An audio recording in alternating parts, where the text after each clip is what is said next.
Damien? Ou juste Euh, après? Ouais, je vais peut-être le faire maintenant. C'est peut-être pas mal. Ok. On va vous poser deux petites questions avant de démarrer. Donc les questions s'affichent à votre écran. Vous votez. En fait, c'était quelle fréquence vous télétravaillez avant la crise, à quelle fréquence vous télétravaillez aujourd'hui, et ça va déjà nous donner quelques Une éléments. petite indication, voilà, parfait. Et ce qui va nous permettre effectivement de rentrer un petit peu dans le sujet, de manière plus concrète avec les pratiques et les habitudes de ce qui se faisait avant et de ce qui se fait maintenant.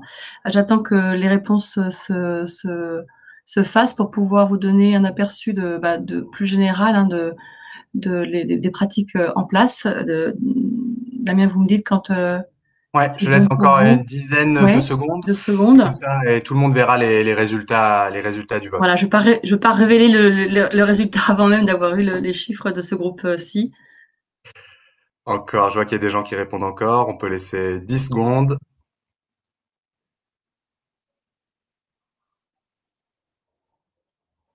5 secondes. Fin du vote.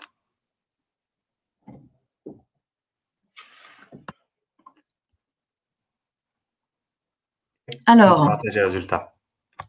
qu'est-ce qu'on observe? On observe que vous travailliez à l'imparfait un petit peu, un jour de temps en temps, un jour par semaine, 2 jours par semaine. Hein, si on additionne 34, 40, un bon 40% vous travaillez auparavant, hein, de temps en temps, rarement, jamais.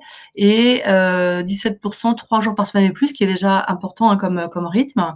Et puis, à quelle fréquence pratiquez-vous télétravail aujourd'hui? Et donc la tendance, effectivement, elle est plus importante, hein, sur un nombre de jours plus important par semaine.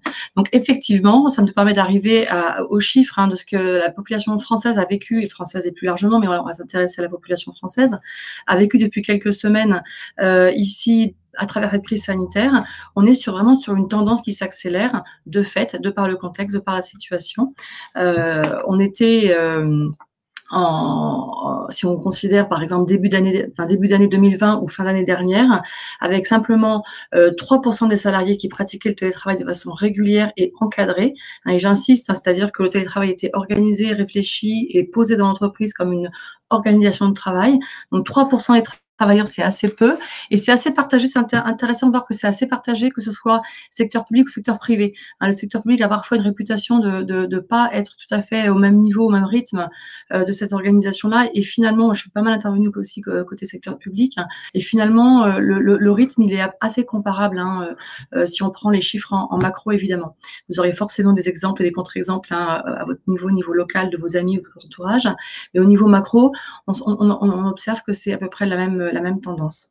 En 2020, on est passé à 85% des travailleurs qui sont en télétravail et à temps complet. Donc, vous voyez cet énorme changement, cet énorme tsunami, hein, qui s'est passé, évidemment de manière complètement contrainte, subie, et sans personne, sans qu'on ait pu vraiment, sans qu'on ait eu le temps de le préparer. Donc de 3% de personnes qui le pratiquaient de manière organisée et encadrée à 85% de personnes qui se sont mis au télétravail, pour la plupart en 48 heures ou une semaine, donc de manière très très radicale.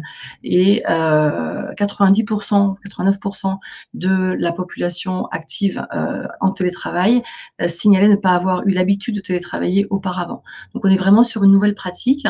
Et j'insiste vraiment sur le fait que le télétravail, c'est pas uniquement je prends mon PC du bureau et je l'amène chez moi et finalement je switch et c'est assez semblable, assez similaire, mais c'est uniquement une question, je dirais, logistique. Eh bien non, le télétravail, surtout quand il est massif comme ça et qui touche toutes les strates, je dirais, de l'entreprise, eh bien ça devient un véritable enjeu d'organisation du travail. On est sur quelque chose de beaucoup plus global, de beaucoup plus systémique et auquel il faut bien sûr réfléchir.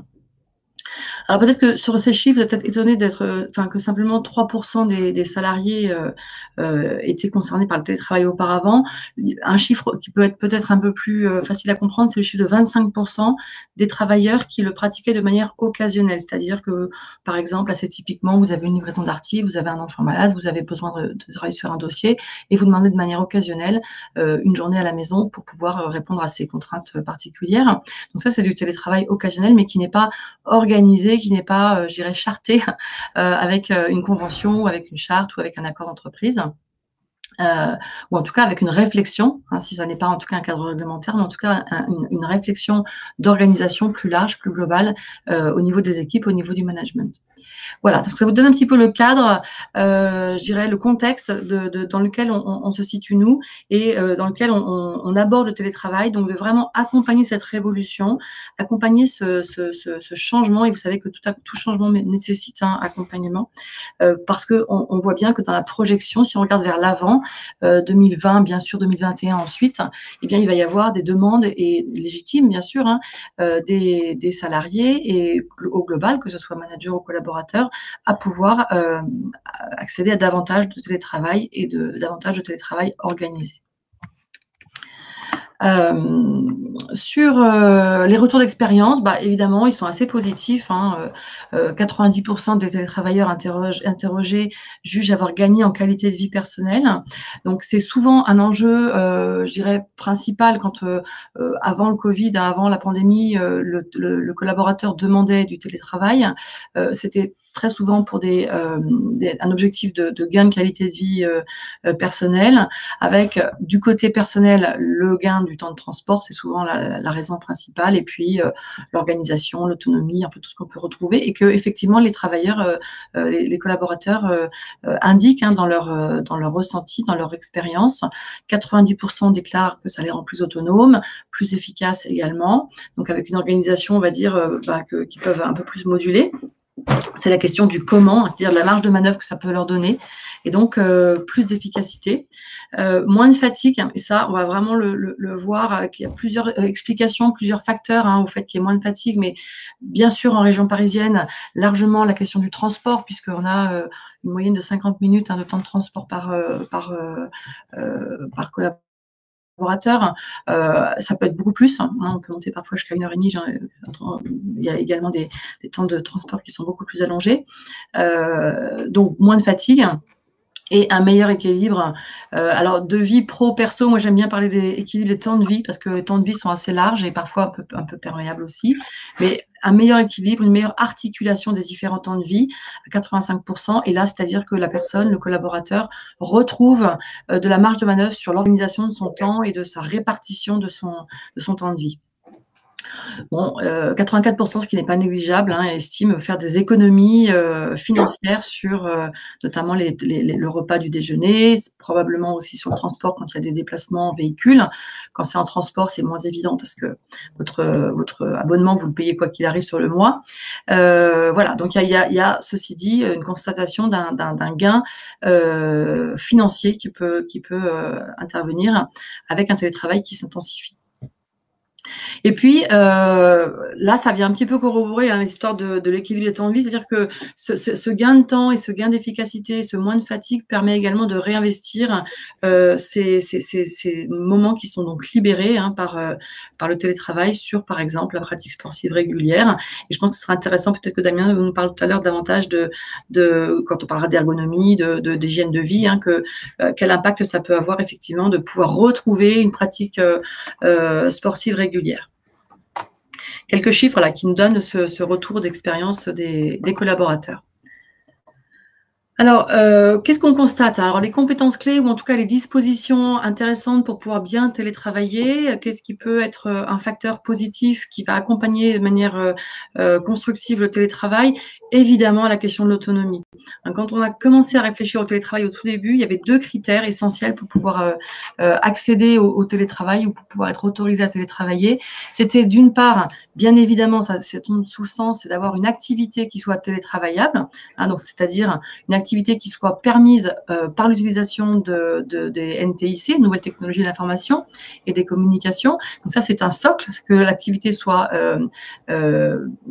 transposable à travers les nouvelles technologies, ce qui exclut de fait toutes les fonctions qui sont plus de l'ordre de l'accueil, de la maintenance, les fonctions qui nécessitent d'être sur site ou en contact avec le client ou l'usager en fonction du secteur où vous vous trouvez. Et donc, l'autonomie est le deuxième critère, on va dire, qui permet ce télétravail. Et l'autonomie, bien sûr, à tout point de vue, du point de vue professionnel. Donc, c'est une forme de certaine maturité sur son métier, sur ses fonctions, les tâches, le projet, enfin, voilà. Ce qui exclut parfois, mais on voit que ça évolue, c'est intéressant parce que la crise le fait évoluer alors que c'est quelque chose que vraiment on ne voyait pas du tout avant, mais ce qui exclut les nouveaux embauchés, les nouveaux arrivants, hein, c'est-à-dire qu'on considérait qu'à moins de 6 mois, moins d'un an d'ancienneté, c'était difficile d'installer le télétravail. On a vu depuis 3 mois des onboarding, hein, des e-onboarding, donc des gens qui sont arrivés dans les équipes de manière distancielle, y compris des managers, hein, des managers qui ont pris des équipes à distance. Donc cette question de l'autonomie, voilà, peut-être qu'elle est relativisée sur la question de l'expérience, mais en tout cas, elle fait poser la question du point de vue RH, comment est-ce que j'envisage maintenant du onboarding à distance. Donc, autonomie professionnelle, autonomie technique, et bien sûr les outils, hein, tout ça, ça ne tient que sur les outils, enfin ça tient beaucoup sur les outils, donc la capacité d'être en interaction avec le reste de l'entreprise, le reste des clients, le reste des différents partenaires en fait, hein, de l'entreprise à distance, et puis bien sûr hein, l'autonomie dans l'organisation du travail, en sachant gérer ses priorités, en sachant organiser, réguler sa charge et être vraiment complètement en capacité d'articuler son travail. Alors j'aime bien, non pas opposer, mais en tout cas faire toujours un lien entre l'autonomie qui ne veut pas dire l'isolement. C'est-à-dire que travailler en autonomie, ça ne veut pas dire travailler seul, hein. Donc c'est vraiment important, je pense, que les collaborateurs aient bien conscience que autonomie ne veut pas dire repli, ne veut pas dire travailler seul, mais savoir travailler en réseau. Donc aller vers, entretenir le réseau, continuer à s'intéresser au projet, continuer à être visible, continuer à rendre les choses plus visibles aux autres, puisque bien sûr le fait d'être les uns avec les autres physiquement disparaît. Ou en tout cas, ça me nuise. Donc savoir travailler en réseau, cultiver un réseau, faire vivre un réseau, c'est important. Les outils de communication interne à l'entreprise, la gestion collaborative des différents projets. Donc là, ça va vraiment dépendre de la maturité de l'entreprise, des outils qui sont à disposition, de la formation qui est dispensée, je dirais de la forme d'homogénéisation des process de travail aussi dans l'entreprise. Et pour avoir vraiment été dans beaucoup de structures différentes depuis quelques mois, notamment surtout sur la question des outils là, qui est cruciale. Voilà, il y a des grandes disparités et ça, c'est vraiment un enjeu, je pense, organisationnel important, macro, de l'entreprise, de réussir le pari des outils collaboratifs pour pouvoir garantir finalement l'avancée, la régulation, le partage, l'informel, tout ce qui va autour de la vie du projet et de la vie des équipes.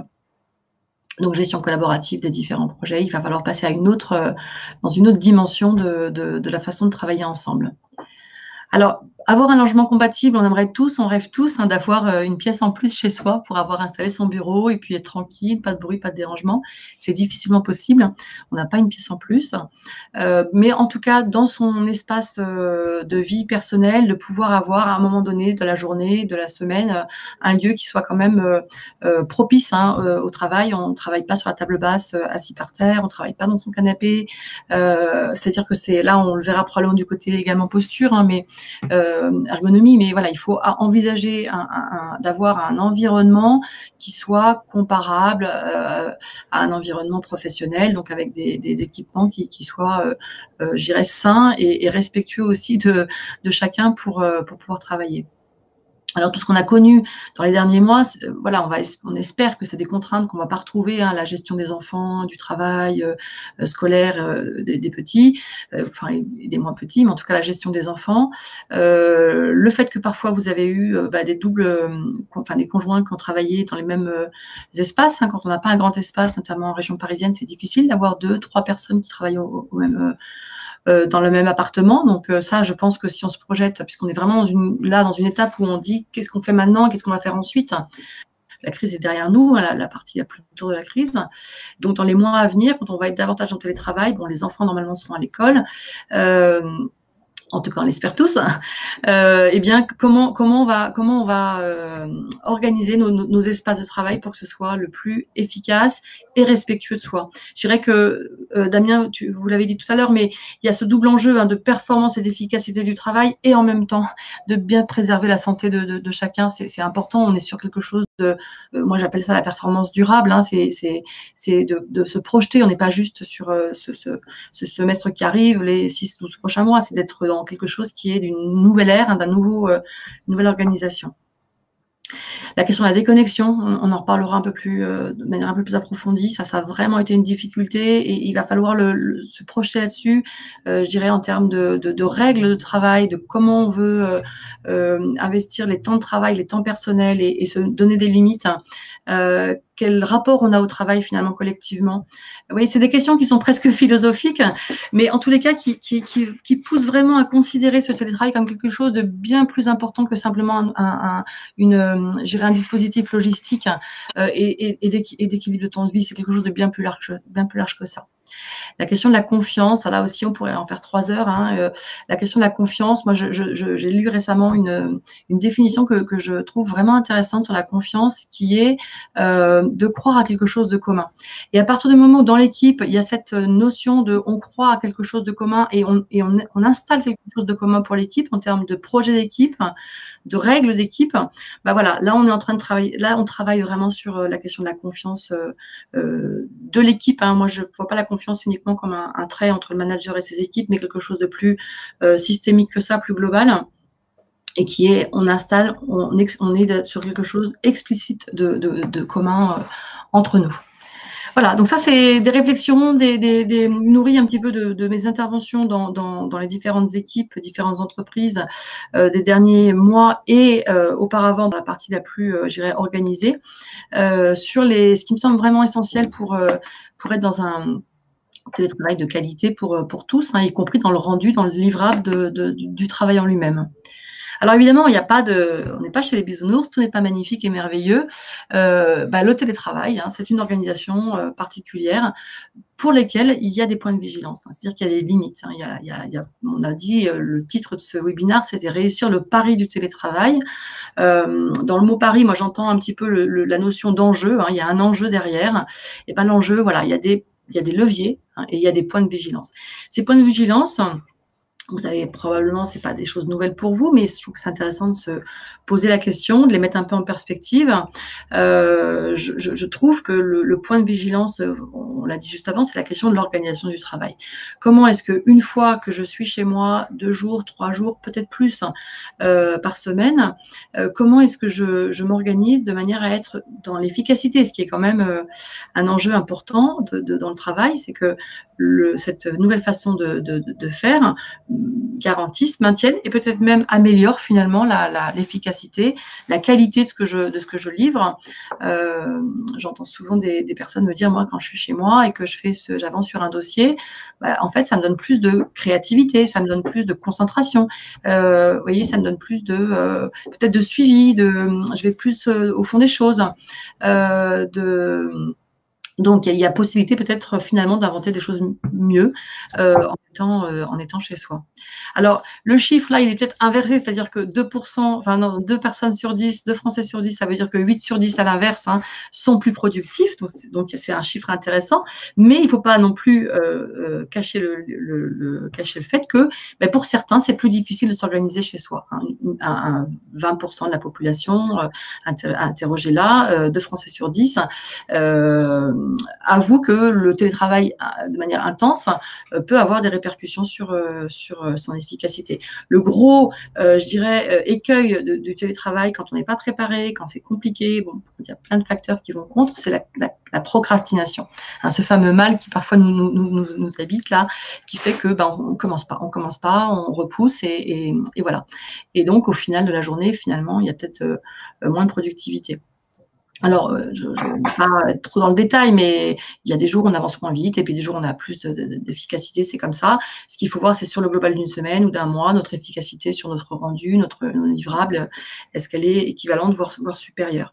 Donc, s'organiser pour ça, en gardant un cadre de temps, en se donnant des horaires, en étant notamment au début dans un rythme, quelque chose d'assez cadrant, assez rythmé pour créer cette routine. En fait, on aime bien les routines, on est c'est des choses qu'on aime bien en général, créer des routines de travail avec, pour certains, si c'est nécessaire, des to-do list. Il y a plein d'outils qui permettent de le faire, du plus simple dans Outlook à des choses un peu plus gestion de projet, type Trello, je sais que dans Teams, il y a ça aussi. Il y a pas mal d'outils qui permettent d'avoir des aides en fait au séquençage du travail.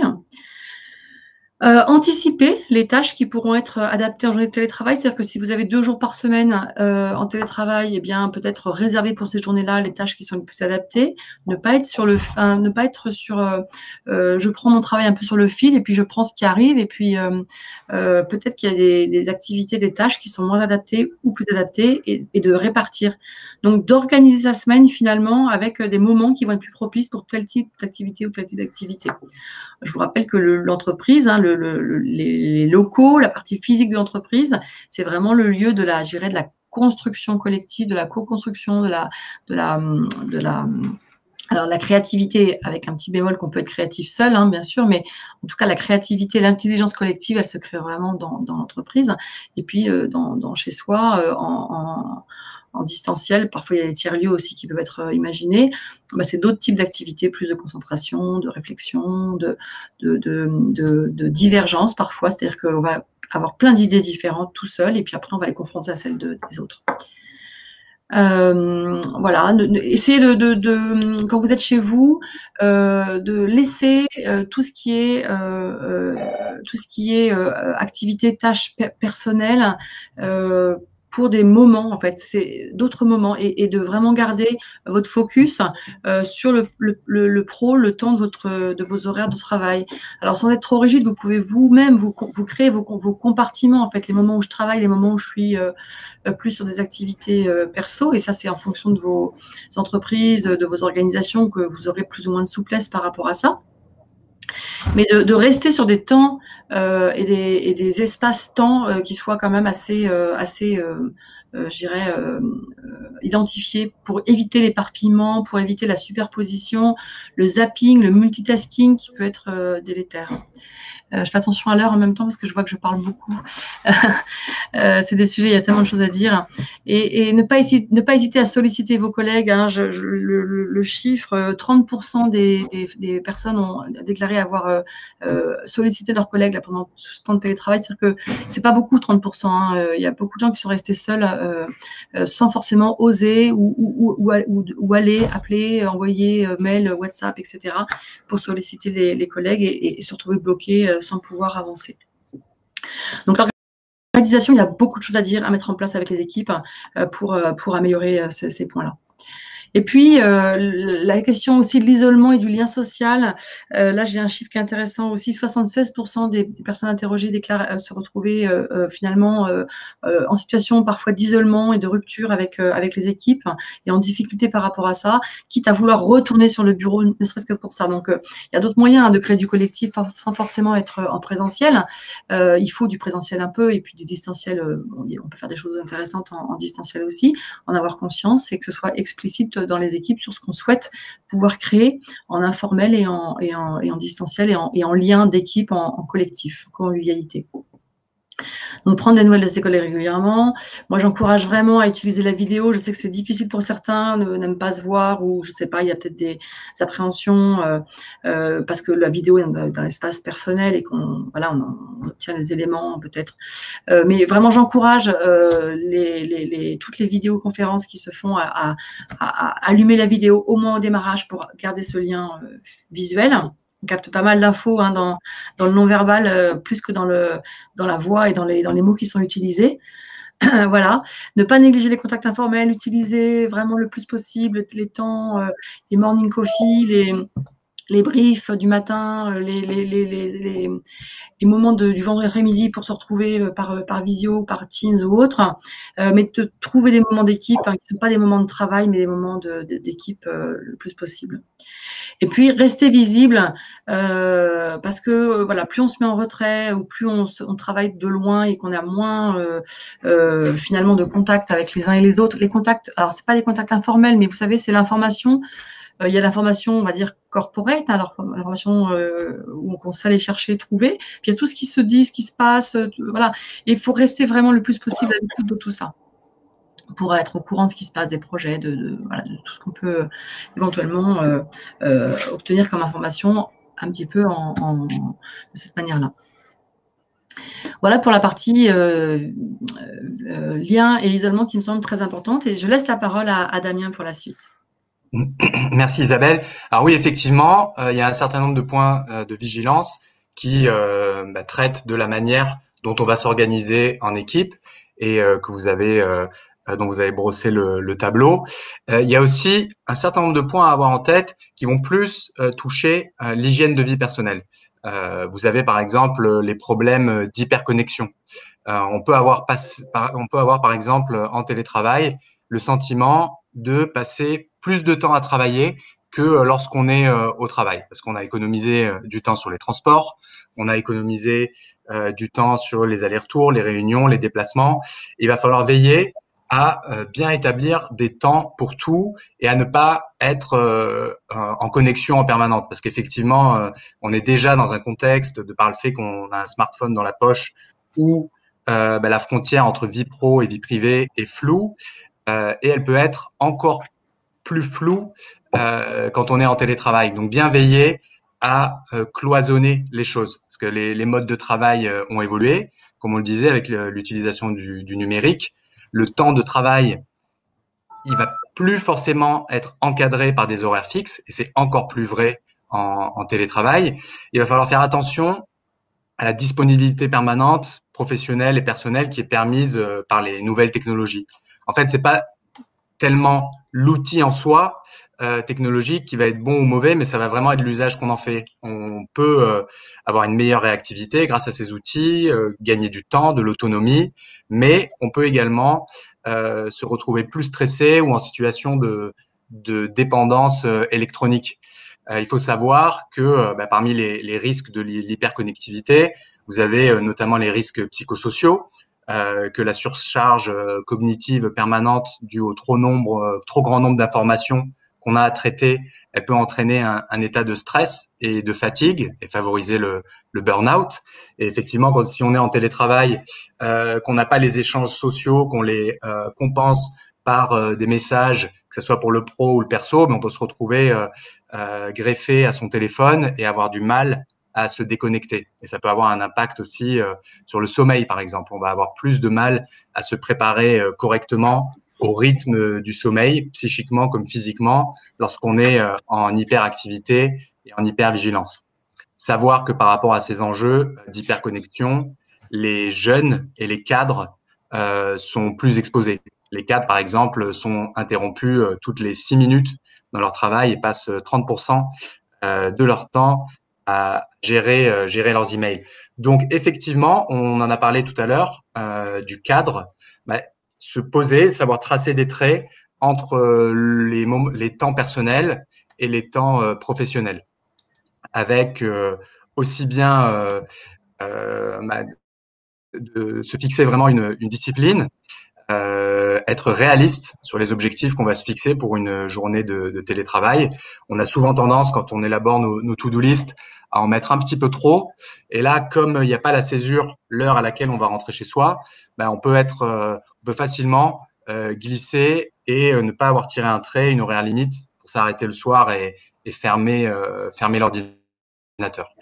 Effectivement, ces choses-là, elles vont se faire de manière coordonnée. Si je veux en profiter pour faire une pause à 12 heures pour faire une séance d'étirement, de yoga, voilà, mon manager est dans la boucle. On sait à quelle heure on travaille. On s'est mis d'accord sur ces choses-là et je sais si je suis manager, je sais à quel moment mes salariés sont joignables, mes collaborateurs. À ce moment-là, on peut l'appeler, on peut se faire un point. On s'est prévu des choses. Il y a une structure et tout le monde est au clair. La transparence, la communication, hyper important lorsqu'on est en télétravail. La question en termes d'hygiène personnelle, la question de la posture et de l'ergonomie du poste, elle va se poser. Effectivement, on a été beaucoup à commencer à télétravailler, parfois dans des conditions improvisées.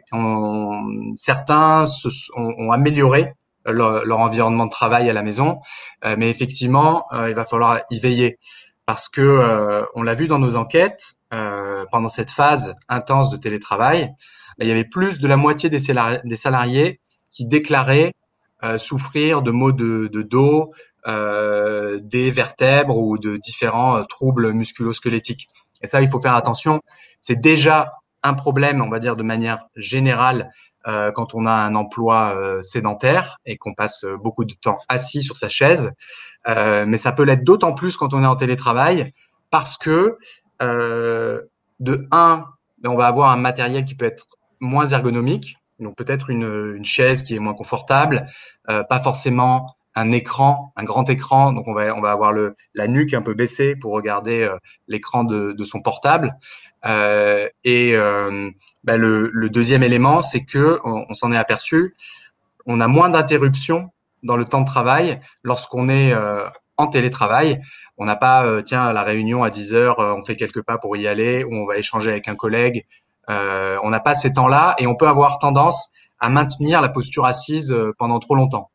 Alors, veillez à avoir une posture ergonomique, hein, le dos bien droit, changer de posture assez souvent, assis sur les ischions, vous savez, les os des fesses, se lever régulièrement, peut-être environ toutes les heures pour faire un petit étirement, pour porter le focus visuel ailleurs. Parce que vous savez, si vous avez votre écran à 40 cm, que vous regardez toujours à cette distance-là pendant longtemps, vous allez pouvoir vous abîmer la vue. Il y a un certain nombre d'exercices sur ça, de yoga des yeux qui permettent de retrouver la mobilité. Il y a une règle assez simple qui dit 20-20-20, c'est toutes les 20 minutes, regarder à environ 20 feet, donc à 5-6 mètres, pendant 20 secondes pour se reposer les yeux.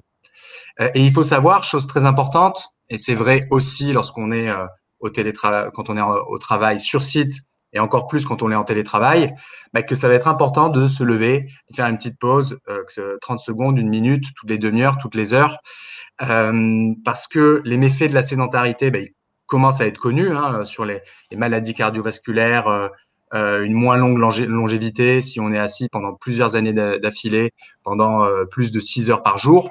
Et il y a des moyens de contrer les méfaits de la sédentarité. Il y en a un notamment qui est très simple, c'est de se lever plus régulièrement. C'est-à-dire, on appelle ça d'être un profil breaker. Un breaker, c'est quelqu'un qui va se lever pendant la journée, alors qu'un prolonger, ça va être quelqu'un qui va avoir des longues plages horaires en posture assise ininterrompue.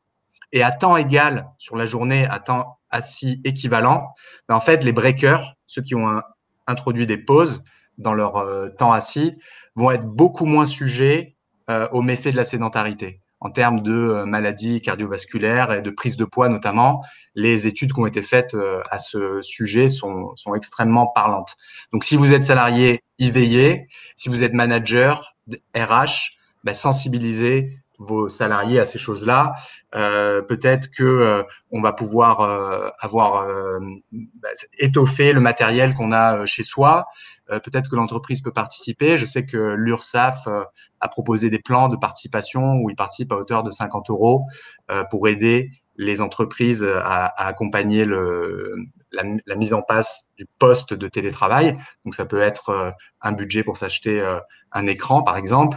Vous voyez la posture idéale à gauche. Bon, peut-être vous connaissez, il y a des tutos sur Internet. On n'est pas là nécessairement pour parler d'ergonomie pendant très longtemps, mais veillez à ce qu'il y ait des angles droits au niveau des genoux, au niveau des hanches et du tronc.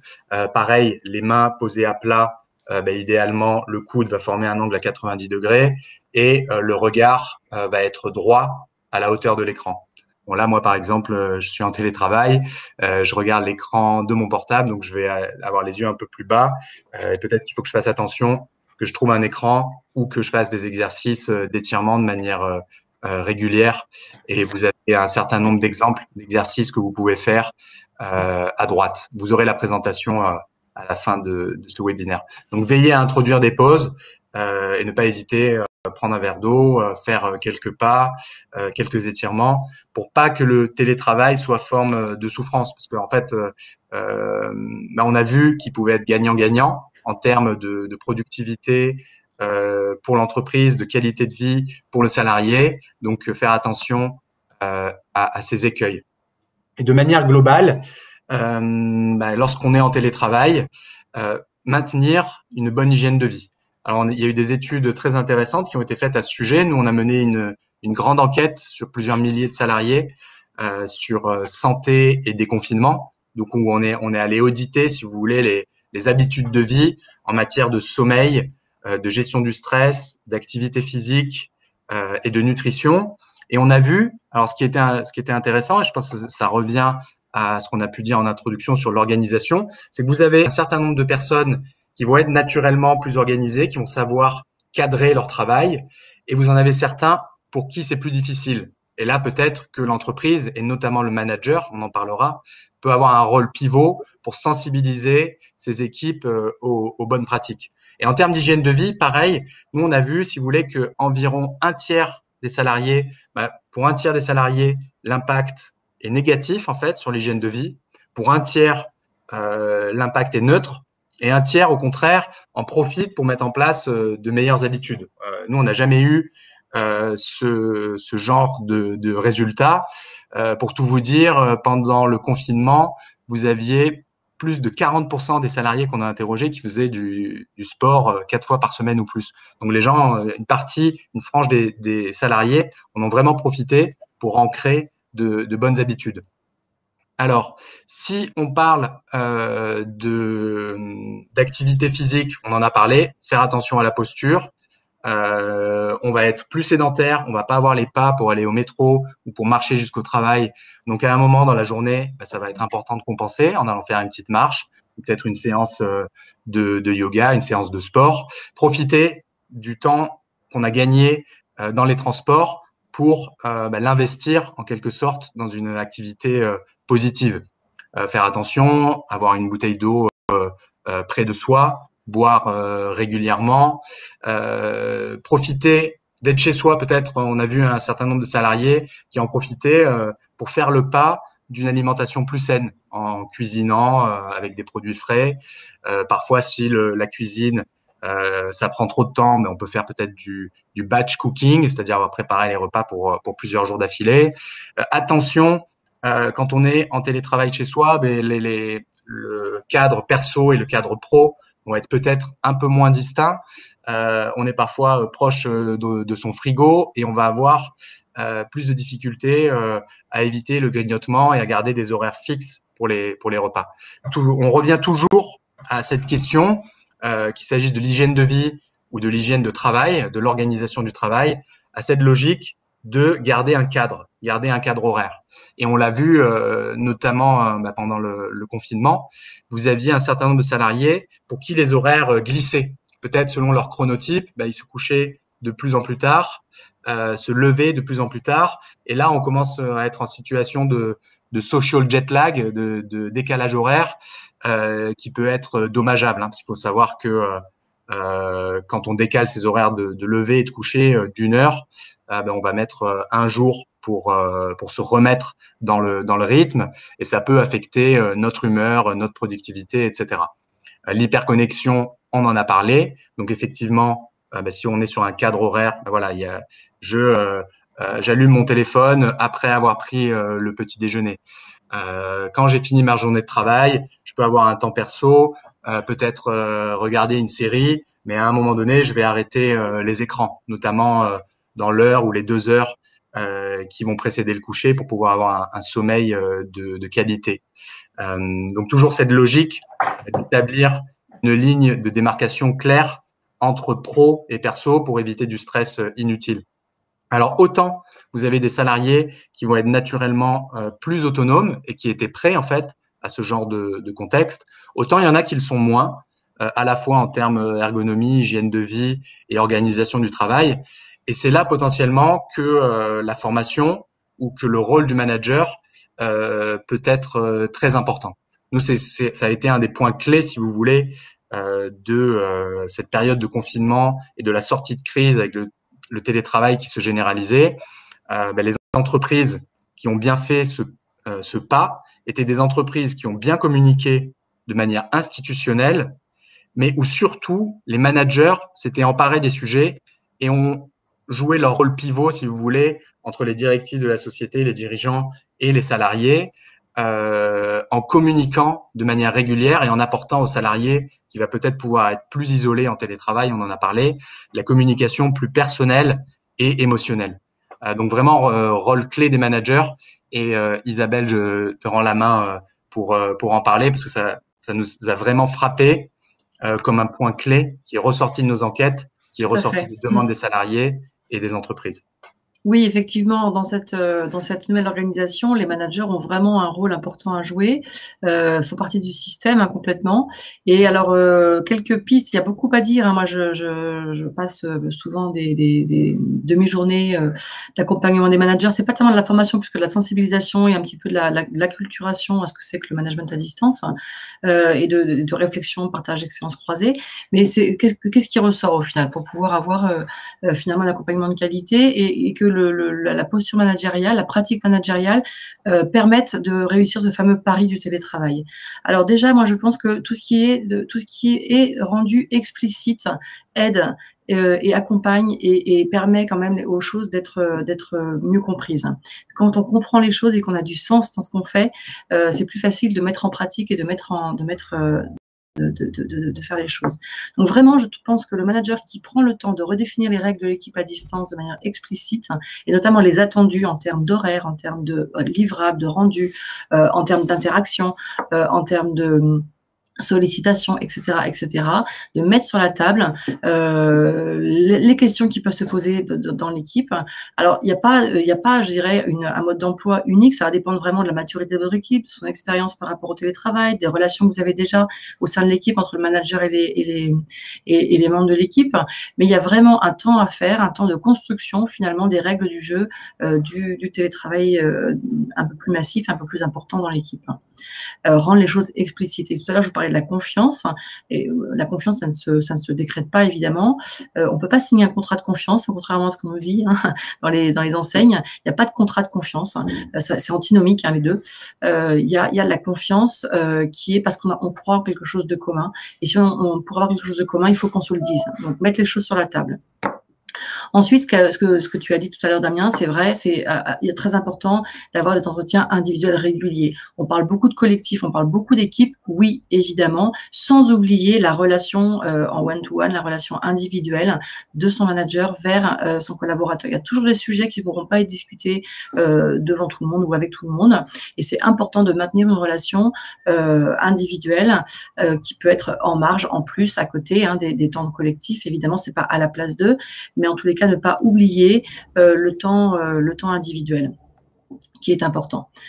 Ça peut être de manière soit de prévoir, hein, des moments d'entretien, de faire un point, un brief, on appelle ça comme on veut, et aussi, je trouve ça intéressant que les managers gardent dans leur emploi du temps, qui est, je sais, très chargé, qui est très plein de réunions, plein de Zoom, et que vous avez beaucoup, mais malgré tout, que ces managers gardent dans leur emploi du temps 1 heure, 2 fois 1 heure dans la semaine, qui sont des créneaux un peu ouverts sur leur agenda, où l'équipe sait que le manager peut être saisi, peut être interpellé, peut être sollicité. Un peu la pratique, hein, que vous avez peut-être dans vos bureaux, hein, qui est la porte ouverte. Il y a des moments où on a besoin de bien vous voir sans forcément avoir un rendez-vous, une réunion. Donc ça, oui, vraiment, je le recommande le plus possible. C'est pas de favoriser, mais c'est de pas oublier, hein, ces moments one-to-one. La régulation du travail, c'est hyper important. Le manager, l'encadrant, il est là pour cadrer, il est là pour organiser, il est là pour animer, pour répartir, réguler le travail. Alors, il y a toujours la question de la confiance, du contrôle, pas du contrôle, etc. Bon, moi, j'aime bien parler de la régulation avec une double approche, c'est-à-dire que d'un côté, bien sûr qu'il y a une approche de suivi du travail dans les rendus. Hein, donc, si l'attendu est clair, on peut venir s'assurer que le rendu correspond à l'attendu initial. Donc, c'est du pilotage de travail sur ce qui a été prescrit. Et puis, il faut également inclure dans la régulation des moments où on va plus travailler sur les processus de travail, c'est-à-dire parler du travail en tant que processus. Qu'est-ce qui fonctionne? Qu'est-ce qui fonctionne pas? Qu'est-ce qui me manque? Quel outil pourrait m'aider? Quelle est ma charge? Est-ce que la charge que j'ai donnée dans l'équipe, est-ce que entre moi, est-ce que manager, j'ai donné comme répartition de charge correspond bien à ce que vivent les uns et les autres, hein? On parle de charge prescrite, charge perçue, c'est des différences parfois de vue, d'expérience entre celui qui organise le travail et celui qui l'exécute. Donc, se poser cette question de comment en fait le travail s'exerce et s'exécute. Et donc de laisser du temps, alors ça ne peut pas être toutes les semaines évidemment, mais de laisser du temps régulièrement, hein, des moments où on s'interroge sur la façon dont le travail est exécuté à distance.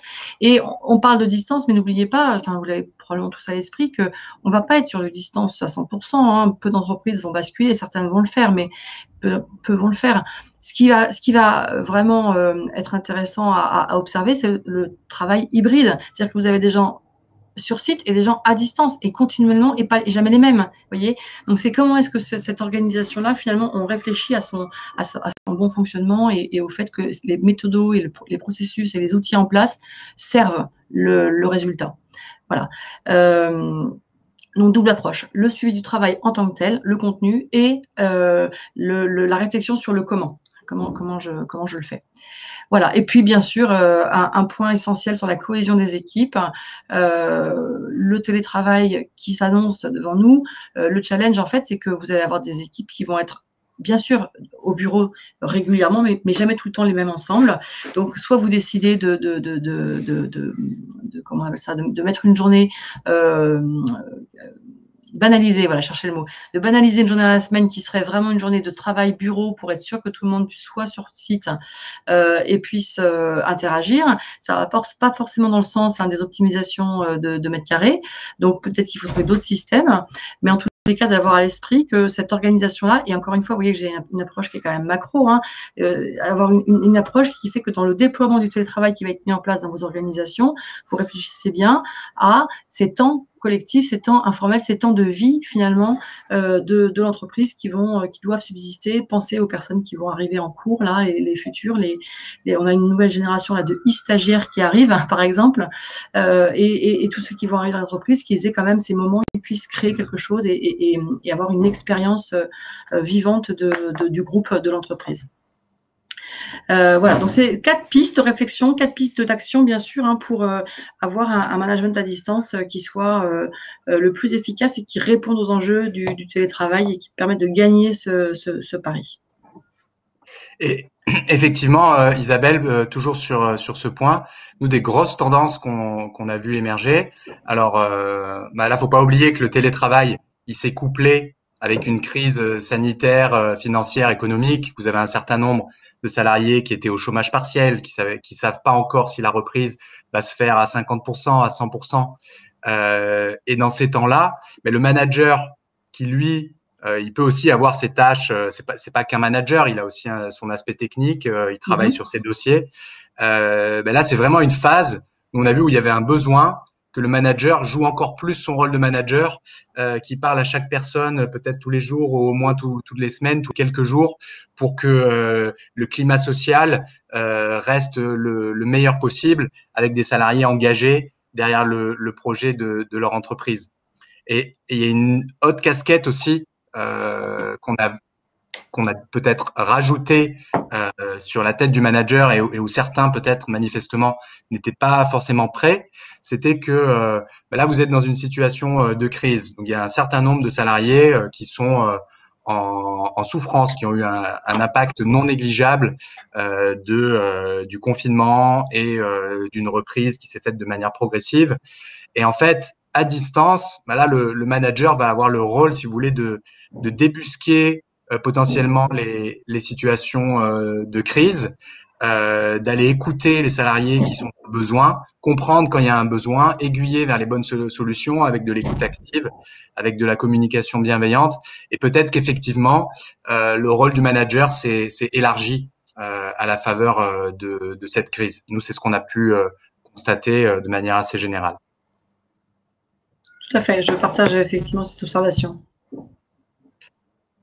On va conclure avant de poser peut-être quelques questions que vous avez pu avoir sur justement par rapport à tout ce qu'on a vu, l'évolution de l'organisation du travail, ce télétravail qui avait été organisé de manière réactive au pied levé et aujourd'hui un certain nombre d'entreprises sont en train de se dire il y a des choses qui ont bien marché, il y a peut-être des choses qui ont moins bien marché, il y a une très forte demande de la part des salariés, des partenaires sociaux pour trouver un mode gagnant-gagnant pérenne sur le télétravail. Et donc avec Isabelle, on a développé Magic Monday et Goalmap, une offre complète pour aider les entreprises à réussir le pari du télétravail. Pour ceux qui sont intéressés, on vous en parlera volontiers. Je vais rapidement vous dire en quoi elle consiste. Donc en amont, on a des enquêtes en ligne, donc un bilan pour pouvoir interroger les salariés sur leur ressenti, faire remonter les points positifs, peut-être les points d'amélioration potentiels. On couple le bilan en ligne avec un audit expert. Une personne, un consultant QVT, habilité, IPRP, qui va aller faire le point sur la situation de votre entreprise, qu'est-ce qui se passait avant la crise, qu'est-ce qui se passe aujourd'hui, quelles sont les demandes, que dit le CSE, pour pouvoir vraiment derrière identifier des leviers d'amélioration, proposer un plan d'action, vous accompagner sur la rédaction d'une nouvelle ou d'une première charte de télétravail avec des modules en distanciel de formation pour les managers, demi-journée, 3 heures typiquement, et de sensibilisation des salariés en format pareil interactif à distance, 1 heure ou 2 heures, pour les sensibiliser aux enjeux d'hygiène de vie, de logistique, d'ergonomie, mais aussi d'usage, de productivité et de mode de travail à distance. On est à votre disposition si vous avez des questions sur ça, évidemment.